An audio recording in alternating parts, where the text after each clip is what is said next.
le monde tourne. Direction la Birmanie, refusant de tirer sur leurs concitoyens. Les informations pullulent. Tout de suite, voici les informations. C'est le moment d'ouvrir la page internationale avec Ealichi Dorelas depuis Boston, Massachusetts.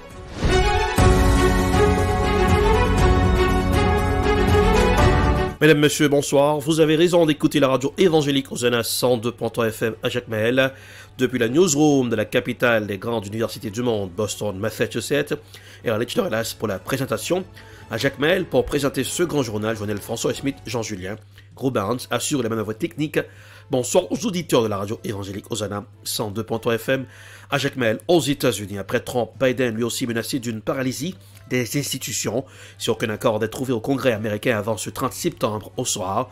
Ce relèvement ou un report du plafond de la dette, les États-Unis risquent un nouveau shutdown. Voici un reportage de nos confrères de la RT. C'est une semaine présentée comme la plus importante du mandat de Joe Biden avant ce jeudi soir. Le budget du gouvernement doit être voté par le Congrès, sinon il y a un risque de shutdown, c'est-à-dire une paralysie d'une partie des services administratifs américains. Alors si les républicains ont rejeté le vote du budget, c'est parce qu'il a été couplé à une demande pour rehausser le plafond de la dette américaine, une manœuvre assez habituelle puisqu'elle a été effectuée à 80 reprises depuis les années 60. Mais cette fois donc, les républicains s'y opposent et ils disent ne pas vouloir donner carte blanche à la politique souhaitée par Joe Biden. Écoutez.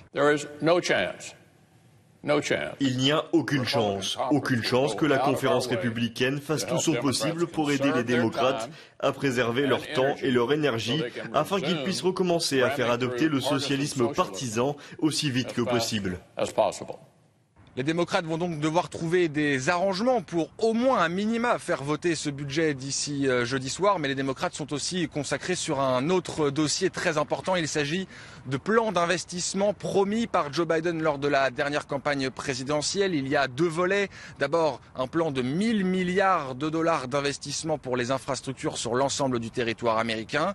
Et puis un autre volet de 3500 milliards de dollars, cette fois pour un certain nombre de réformes sociales autour de la couverture santé, de l'éducation ou encore des lois pour combattre le changement climatique. Alors au sein du Parti démocrate, il y a un blocage de la part de deux parlementaires qu'on qualifiera plutôt de centristes au sein du Parti démocrate. Eux veulent se concentrer uniquement sur le volet infrastructure, un volet plus consensuel, et ils veulent reporter à plus tard le vote sur ces réformes sociales. Sauf que de l'autre côté du Parti démocrate, sur l'aile gauche du parti, on estime qu'il faut voter simultanément les deux plans ou alors ils ne voteront pas. Écoutez par exemple Bernie Sanders. Aucun projet de loi sur l'infrastructure ne devrait être adopté sans un projet de loi de réconciliation de 3500 milliards de dollars. C'est l'accord qui a été conclu et c'est l'accord qui doit être respecté.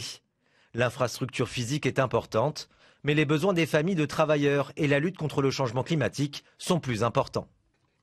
Les progressistes à la Chambre et au Sénat sont prêts à mettre en œuvre l'ensemble du programme du président Biden, intitulé Build Back Better.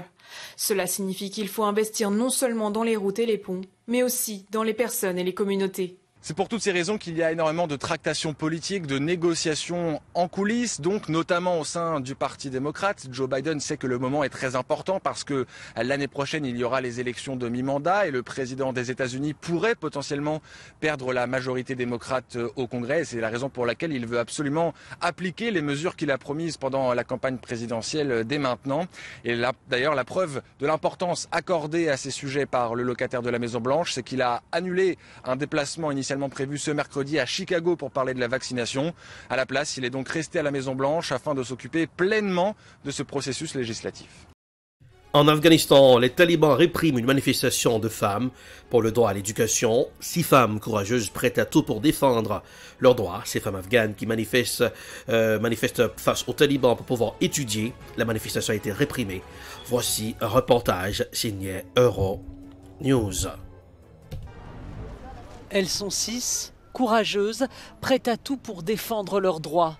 6 femmes en Afghanistan qui manifestent face aux talibans devant le lycée pour filles Rabia Balki dans l'est de la capitale. Sur leurs panneaux, ces slogans « Ne politisez pas l'éducation » et « L'éducation est une identité humaine ». La manifestation sera brève. Les journalistes sont priés de déguerpir. Les femmes aussi. La tension monte Un coup de feu vient sonner la fin de la récréation, la fin de l'espoir d'un retour à une vie normale.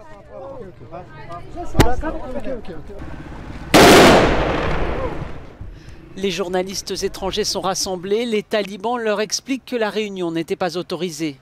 Toutes les manifestations ont été interdites par le nouveau pouvoir dans le pays depuis le 8 septembre. Réduction des visas français, l'inquiétude des Tunisiens.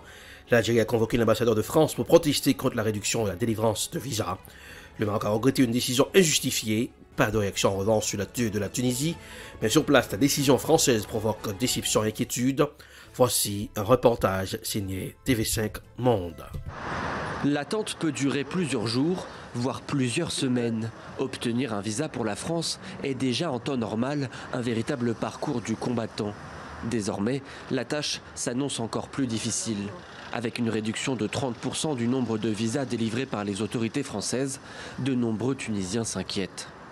J'ai l'habitude de prendre chaque année mon visa, mais cette fois je m'inquiète peut-être que je n'aurai pas mon visa. Je ne pourrai pas visiter ma famille et ça m'inquiète quoi. Contrairement à leurs voisins marocains et algériens, les autorités tunisiennes n'ont pas officiellement réagi, alors que le sommet de la francophonie est prévu dans quelques semaines à Djerba. En principe, les relations devraient aller vers davantage d'accroissement d'échanges humains et d'échanges culturels à la rentrée universitaire. Donc une telle mesure me semble décevoir la jeunesse et les hommes d'affaires et la classe politique. Paris parle d'une mesure inédite. Les autorités françaises veulent forcer les gouvernements des pays du Maghreb à reprendre leurs citoyens indésirables et à lutter contre l'immigration clandestine. Pour ce directeur d'une agence de voyage, c'est avant tout la faute des autorités tunisiennes. Rien n'a été fait. Il faut que notre gouvernement réagisse pour régler cette histoire d'immigration illégale, pour que ceux qui peuvent voyager puissent le faire normalement. En 2019, avant la pandémie, près de 145 000 Tunisiens ont obtenu un visa pour se rendre en France. En RDC, des violations des droits de l'homme s'intensifient dans l'Est, augmentation de 50% des violations des droits de l'homme dans l'Est de la République démocratique du Congo, des actes imputables aux groupes rebelles et à l'armée. Voici un reportage signé Africa News. En République démocratique du Congo, les abus des droits de l'homme ont connu une augmentation de près de 50% par rapport au mois de juillet. Presque la totalité des violations et atteintes ont été perpétrées dans les régions affectées par les conflits armés en Ituri et le Nord Kivu. Des provinces contrôlées par des militaires depuis mai, mais où l'insécurité persiste. Contrairement au mois de juillet, le rapport du Bureau de l'ONU affirme que les forces gouvernementales sont les principaux responsables de ces actes. Ils auraient commis près de 55% des violations, dont des exécutions extrajudiciaires. Quant aux groupes armés, ils sont responsables de 45% des violations et sont cités dans des exécutions sommaires d'au moins 253 personnes. En Équateur, prison d'Équateur 116 morts dans des heurts. L'état d'exception, le président équatorien Guillermo Lasso a décrété mercredi l'état d'exception dans toutes les prisons d'Équateur au lendemain de nouveaux massacres entre gangs rivaux dans un centre pénitentiaire du sud-ouest du pays qui a fait au moins 116 morts. Voici un reportage signé France 24. Devant la prison de Guayaquil, ces femmes se rassemblent en quête de nouvelles de leurs proches. Et le balai des voitures de police et d'ambulance qui pénètrent dans la maison d'arrêt n'est pas fait pour les rassurer. Mercredi, deux gangs rivaux liés au cartel mexicain se sont livrés à de sanglants affrontements.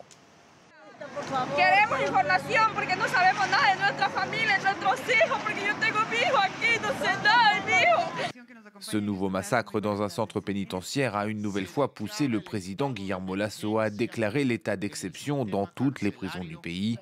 Le chef de l'État est désormais directement en charge du problème.